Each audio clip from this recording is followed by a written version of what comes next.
ভাঙার শব্দটা শুনে নিশ্চয়ই বুঝতে পারছেন বাইরেটা কতটা ক্রিপসি আর ভেতরে আলুটা কতটা নরম। মাত্র দুটি আলু আর অল্প ময়দা দিয়ে যে এত দারুণ বিকেলে নাস্তা বানানো যায় সেটা কি আগে জানতেন? চলুন খুবই কম সময়ে অল্প উপকরণ দিয়ে আজ আপনাদেরকে খুব সহজেই এই রেসিপিটা বানিয়ে দেখাই। প্রথমেই আলুগুলোর ছাল ছাড়িয়ে নিয়ে তারপর আলুগুলোকে একটি চাকুর সাহায্যে লম্বা লম্বা সাইজ করে কেটে নিচ্ছি। নমস্কার বন্ধুরা, আমি মন্টু। আপনারা দেখছেন মন্টু রান্নাঘর। দেখুন প্রত্যেকটি আলুর সাইজ কিন্তু এইভাবে রাখবো। আলুগুলো সব এইভাবে লম্বা লম্বা করে একই মাপে কেটে নিচ্ছি।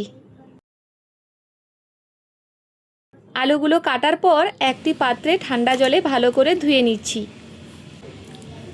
ধোয়ার পর আলুগুলো আমি একটি সুতির কাপড়ে নিয়ে এইভাবে খুব ভালো করে চিপে চিপে জল শুকিয়ে নিচ্ছি।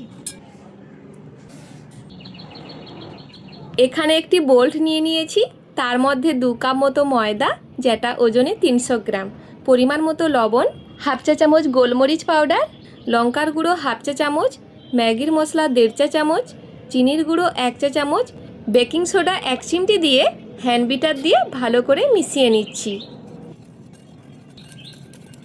মেশানো হয়ে গেলে অল্প অল্প জল দিয়ে ঘন করে একটা ব্যাটার বানিয়ে নিচ্ছি। আপনাদের মূল্যবান সময় থেকে কিছুটা সময় বের করে আমার রান্নাটি দেখার জন্য আন্তরিক ধন্যবাদ। আমার এই ছোট্ট রান্নাঘরের প্রচেষ্টা যদি আপনাদের সামান্যতম ভালো লেগে থাকে বা উপকারে আসে তবে অনুরোধ রইল চ্যানেলটিকে সাবস্ক্রাইব করে আমার পাশে থাকার। আপনারা পাশে থাকলে আমার রান্নার প্রতি ভালোবাসা অনেক গুণ বেড়ে যায় আর নতুন নতুন ভিডিও বানাতে অনেক উৎসাহ দেয়। দেখুন একটি পাত্রে 1 কাপ মতো শুকনো ময়দা নিয়েছি। এখানে লক্ষ্য করে দেখুন আলুর গায়ে কিন্তু একদম জল নেই। আমি এখানে জলটা সম্পূর্ণভাবে শুকিয়ে নিয়েছি, যার ফলে ব্যাটারটা আলুর গায়ে খুব সুন্দরভাবে লেগে থাকে। এভাবে তৈরি করে রাখা ব্যাটারের মধ্যে আলুগুলো একে একে দিয়ে তারপর একটি কাঁটা চামচের সাহায্যে ডুবিয়ে এক্সট্রা ব্যাটার ঝরিয়ে নিয়ে শুকনো ময়দার মিশ্রণে দিয়ে দিচ্ছি। তারপর ওপর থেকে ভালো করে এইভাবে কোট করে নিচ্ছি যাতে চারপাশটা সুন্দরভাবে কভার হয়ে যায়। এইভাবে সবগুলো আলুর ফিঙ্গার কিন্তু একই প্রসেসে বানিয়ে নিচ্ছি।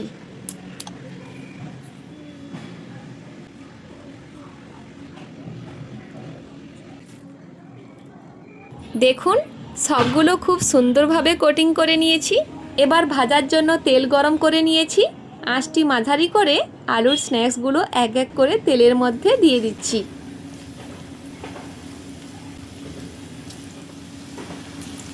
মাঝারি আঁচে এগুলোকে উল্টে পাল্টে মুচমুচে করে ভেজে নেব। অল্প আঁচে ধৈর্য ধরে ভাজলে এগুলো ভেতর থেকে যেমন ভালোভাবে সেদ্ধ হবে উপরটাও তেমনই দারুণ মুচমুচে হবে। তাই তাড়াহুড়ো না করে লালচে করে ভেজে নিচ্ছি। দেখুন আলুর স্ন্যাক্সগুলো কি সুন্দর সোনালি কালার চলে এসছে। এবার আমি এগুলোকে তেল ঝরিয়ে একটি পাত্রে তুলে নিচ্ছি। শব্দটা শুনে নিশ্চয়ই বুঝতে পারছেন এগুলো কতটা মুচমুচে হয়েছে। এই আলুর স্ন্যাক্সগুলো গরম গরম সস বা চায়ের সাথে পরিবেশন করলে জাস্ট জমে যাবে। বিশ্বাস করুন বন্ধুরা, এই নতুন রেসিপিটা একবার বাড়িতে ট্রাই করুন আর কেমন লাগলো সেটা অবশ্যই কমেন্টে জানাবেন। আমি আসছি আবার অন্য কোনো নতুন রেসিপি নিয়ে। ভালো থাকুন, সুস্থ থাকুন। ধন্যবাদ।